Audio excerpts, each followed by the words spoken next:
Hello, I'm Shunte-Lei. Thank you for watching. Today I'm going to be reviewing a book called Can't Get Enough by Kennedy Ryan.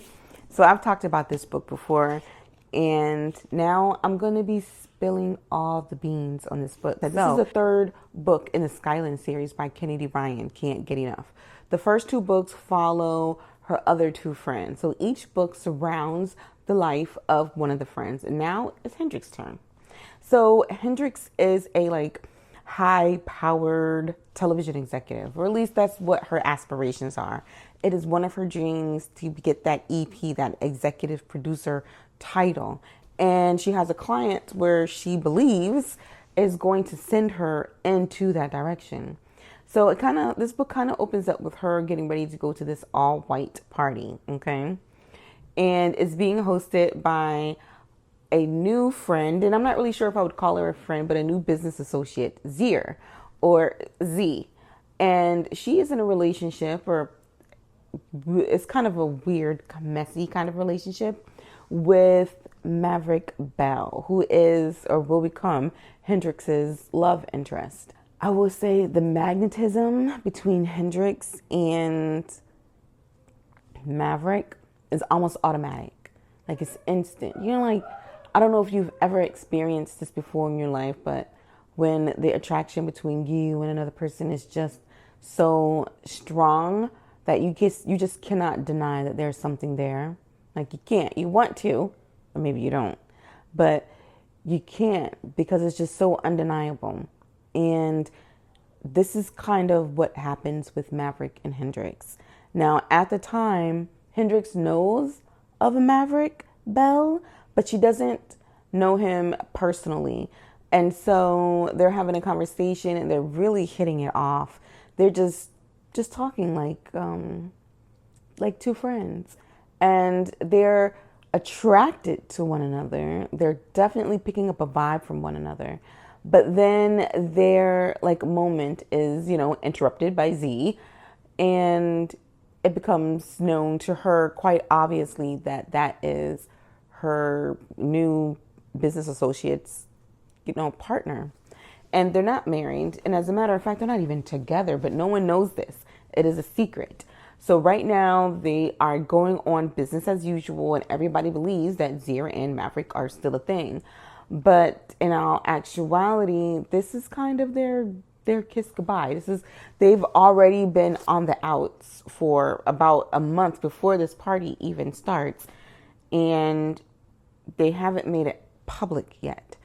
And they decided that they would wait until after this party because it's such an iconic party and it brings tons of media and influencers, and it just brings a lot of attention to them. So they decided that, we'll just put it off and we'll let people know about our relationship status, our uncoupling, if you will, after this all-white party. During the all-white party, Hendrix gets a call from her aunt notifying her that her mother is having an episode. Her mom, unfortunately, has Alzheimer's disease, which is something that she and Maverick have in common because his grandfather passed away of the same disease. And in the midst of this music going on, Hendrix sings his eyes on the sparrow to her mother to calm her down and kind of get her to a place where she is more like herself. And she does this, and that was kind of like the icing on the cake for Maverick, to where he's just like, I love this woman's humility. I love her passion for her family. And no matter where she is, she doesn't let the atmosphere kind of motivate her behavior. She kind of just operates to her own rhythm. Even before he witnessed this, he witnessed her on the dance floor, just being a star, among stars, because all of the guests, most of the guests are celebrities that you see, the ones that everyone's talking about on TMZ, the Entertainment Tonight, the ones that you see while you're scrolling. So she is your not so everyday girl. She's cool, she's sassy, but she's also professional, she's elegant, and she knows when to turn it on and when to turn it off. And it's one of those things that Maverick is really attracted to. So one of the cool things that I really liked about this book that I didn't notice until I was almost done with the book, because I will say that sometimes I will fast forward and read the last chapter and then go back and start. I am one of those readers, so don't get mad at me. I didn't do that with this book though. But with this one, I really wanted to start from the beginning and go straight on to the end. And what I didn't know is that there is a playlist, okay? There is a playlist. And there is a QR code for the playlist in the back of this book. You just, boom, and then all the songs come up.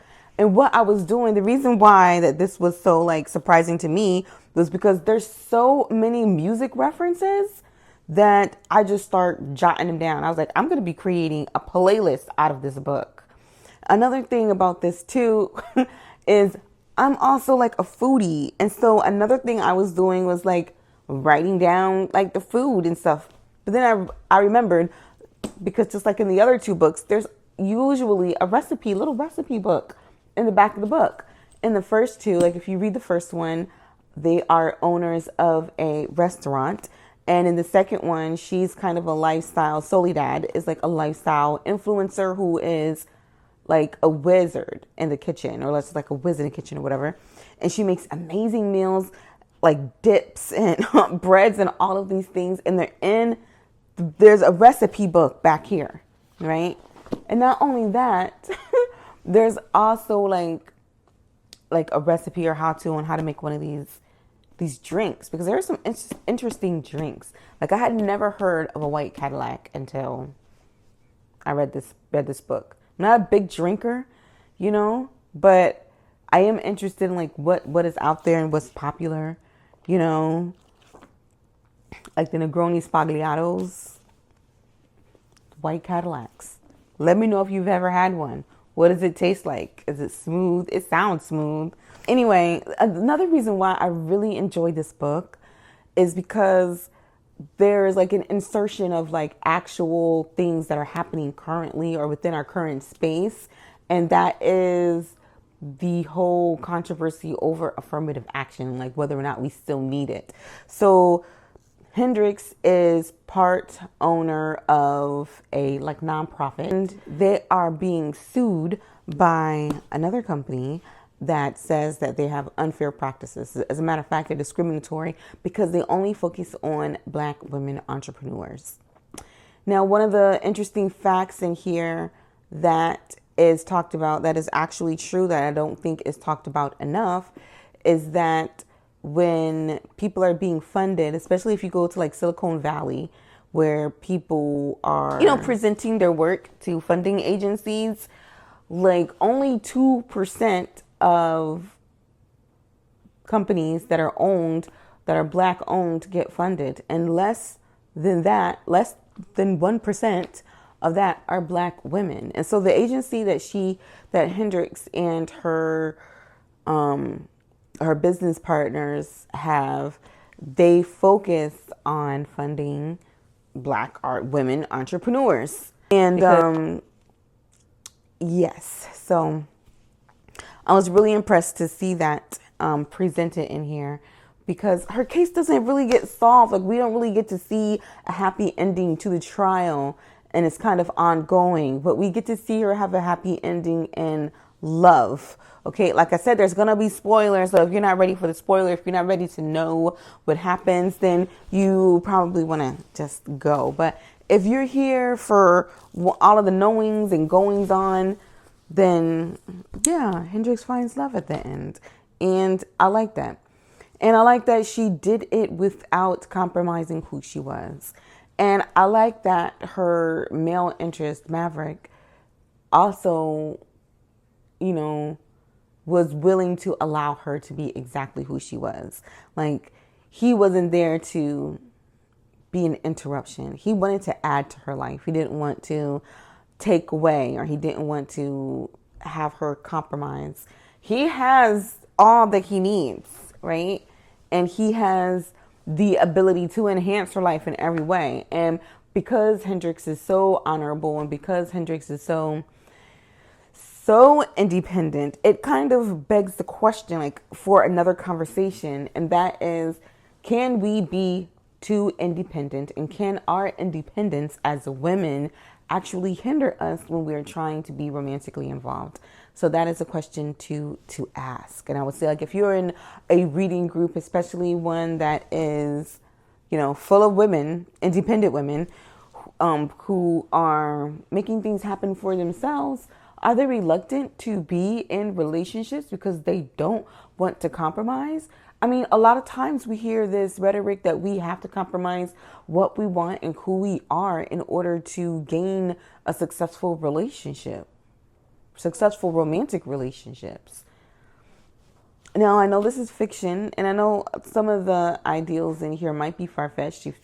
She finds a billionaire. Well, he's just a couple dollars short of a billionaire, but she finds someone who's very close to being a billionaire, someone who's already, self-sufficient, independent. He's able to provide in ways that most men aren't. Like, he can charter a private jet when he wants to. And he can, at the drop of a dime, leave Japan to come back to the States to help you with whatever you need or whatever Hendrix is going through. But that's not the ideal for most people. And most people live lives where their lives are functional with the income of two people at the very least, right? So it's not like they have all of the challenges of what the average couple would have when it comes to living a sound life together. And so would this still be, that's one of the things I appreciate about reading fiction is, no, I don't expect it to mirror, life that I see people live every single day. It's one of the reasons why I like to read, is because you get to experience other people's lives from a different point of view. But let's say it's an everyday situation. You make $65,000 or $70,000 a year, and your partner may or may not be able to meet you where you are, and you are hyper focused on your career and trying to elevate and trying to put yourself in that six-figure bracket, right? And you say you are not going to compromise where your business or your career to focus on love, right? And what does that say about you? And if you're not willing to compromise, does that mean your partner needs to compromise so that you guys can live this peaceful, successful life? I mean, you hear a lot about, wanting to be your partner's peace or, whatever, what have you. But, when the dollar symbol changes, I feel like your situation may or may not change as well. I don't know. I could be wrong, but are you willing to be with someone on the other side of the relationship? Are you willing to be with someone who's not willing to compromise on their goals? And I won't say that Hendrix didn't totally compromise. She got to a point where she really couldn't find a good reason not to be with Maverick. And if you're reading it and you see all of these wonderful things that Maverick does, who wants to give up all of these things? So these are some of the reasons why I really liked it, because it allows you to ask these questions, right? Are you willing to compromise? Is not compromising okay? And let's talk about real life issues, things that are actually happening, and put them there visible for people to see in a different light. Because there's a lot of people who aren't paying attention to things like affirmative action being threatened, because some people think that affirmative action is just there to allow a certain group of people to excel. And they don't realize that it's there to help people not be discriminated against just on basic things like the way you look, or phenotypes and ethnicity and race and things of that matter. People should be hired on merit, right? At least that's what I think. That's what I believe. But we live in a world where we know that sometimes that doesn't happen, and sometimes people aren't treated fairly. So, I mean, where do you stand on that? I mean, there's a lot of questions here being asked, right? And so I like that, even though we're talking about romance and she's part of the contemporary romance like bubble, Kennedy Ryan, and she's writing in this space, but she's also asking you to think about a few things. And while she's asking these questions, she's also kind of challenging you to think about where it is you stand on these issues. So we get the romance, and sometimes we get really heavy romance, but I really like this. Also, what I really like are her, like, the support team that she has around her. Like, we are introduced to Hendrik's mentor. We are introduced to her friends outside of the Skyland Circle. And we are introduced to people that she kind of does every day with, like her assistant, who is also kind of like her, like her little sister, if you will. So I also like the way this highlights family and community and how you can build family outside of a biological square, right? So I really did appreciate that, because now we're getting a view of family at a different angle, because Hendrix is very much an auntie to her friend's children. And I really like that. In this book, we get reminded about what actually happened in book 1 and book 2 very lightly. I read some books that are like part of a series, and they go through and they give you a whole rundown of what happened before. You don't get that with this, but you get little snippets. So like, you can read this book independent on its own without reading the other two. But the bonus is that if you have read the first 2 books, you kind of get like a little update about how the other 2 couples are doing. And I really like that. So yes, like I said, you can read this one independently of your own, but if you have read the other 2, you kind of in for a treat, you know? And also, like I mentioned in a previous video about this book, that if you've read other Kennedy Ryan books, you might see some characters mentioned. I won't mention which one shows up in here from another one of her books, but if you've read some of her other work, it's going to be kind of like, oh, okay. So that's a little treat too that she does for her readers. And so we appreciate that, Kennedy Ryan, that you are thoughtful in that way, because it makes the reading more fun. It's kind of like a little treat, a little Jolly Rancher in there for you. You know, something nice and sweet that you get to take with you. And it's also one of those things that makes you feel really, you know, it's like one of those things that make you feel really good about being a reader to an author like this, because you feel remembered. Even though, you know, there's like thousands of other people reading her books, did you feel like remembered as a reader? Like she didn't forget about you as a reader. So I have like many more things to say, but I think I'm just going to leave it there. I encourage you to read it. Not just because you might like romance, or not just because you might like books about politics. And it's not really a book about politics, but I am believing more and more that reading is a political act. But it's in there. It's in between the lines. And we can talk more about girl code and all of that, but I think she did a really good job at hitting on all of the things that, you know, that makes us who we are as people. And she challenges those things that we believe make us who we are, even as friends or even as family. So if you haven't read Can't Get Enough by Kennedy Ryan and you really want to get into the Skyland series, I would say go ahead and start. I really enjoyed it. I enjoyed it more than I thought that I was going to, especially from the first few pages. When I read the first few pages, I was just like, I'm not sure if I'm going to like this as much as I liked the other 2. And by the time I got to the end, there were parts of this book that I really did like more so than the other ones, because I think it encouraged me to think a little bit more cautiously. It's a good one. All right, see you guys soon.